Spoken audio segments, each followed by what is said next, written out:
जो शख्स लंबे समय से बिहार की तस्वीर बदलने की बात कर रहे थे, गरीबों का आवाज बन के खड़ा होने की बात कर रहे थे, उसने आखिरकार बीजेपी का दामन थाम ही लिया। इस बात पे तो पूरी चर्चा हम करेंगे ही, लेकिन मनीष कश्यप जब से बीजेपी ज्वाइन किए हैं, उनकी मां का क्या कहना है, पहले ये सुन लेते हैं। अभी इन्होंने बताया कि मोदी जी को आप बहुत मानते हैं, कैसे देखना चाहिए?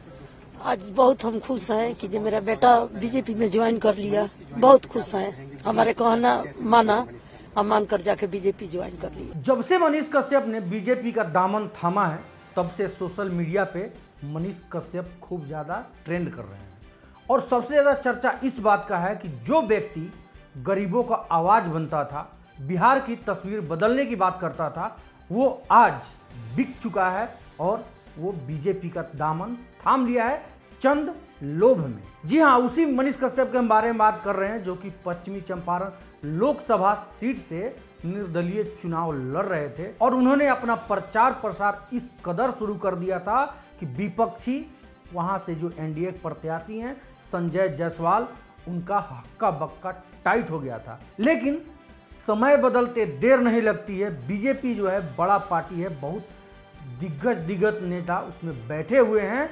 कब किसको किस तरह से मोटिवेट कर देना है, ये बात नहीं जानता। बीजेपी को ज्वाइन करने के बाद जब मनीष कश्यप से मीडिया वाले कुछ सवाल करते हैं, तो मनीष कश्यप का क्या कहना है, आइए हम आपको सुनवाते हैं। बिहार के लड़के को जो है वो बीजेपी ही दे सकता है, दूसरी पार्टी नहीं दे सकती है।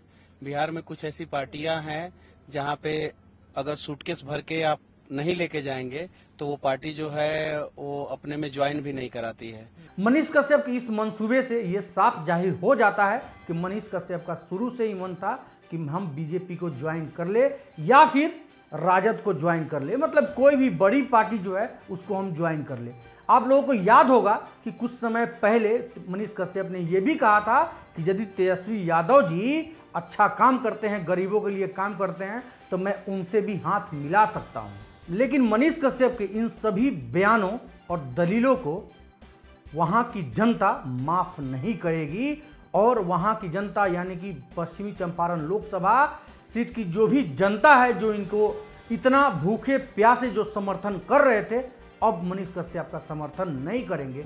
मनीष कश्यप ने एक बार भी नहीं सोचा कि दूर दूर से बिहार के हर एक कोने से उनके लिए चंदा इकट्ठा हो रहा था, उनके घर पैसा भेजवाया जा रहा था ताकि मनीष कश्यप निर्दलीय चुनाव लड़े और वो अच्छा सांसद बन पाए और गरीबों के लिए वो हमेशा जैसे खड़ा रहते हैं, गरीबों की वो बात करते हैं कि हमेशा गरीबों के लिए बात करते। 9 महीने तक हम जेल खटे हुए हैं। लेकिन इस पे सवाल ये उठता है, क्या वो जनता जिसने मनीष कश्यप को इस ऊंचाई तक पहुंचाया, जिस जनता के वजह से मनीष कश्यप आज बीजेपी का दामन थाम लिए हैं, क्या वो जनता उनको माफ करेगी? मनीष कश्यप से जितने भी गरीब या फिर जितने भी जनता उम्मीद लगा के बैठे हुए थे, सभी के उम्मीदों पे मनीष कश्यप ने पानी फेर दिया है, जो कि एक नेता का काम होता है। नेता कुछ बोलते कुछ और है, करते कुछ और है, और इन सब से भरोसा टूटा तो किसका टूटा?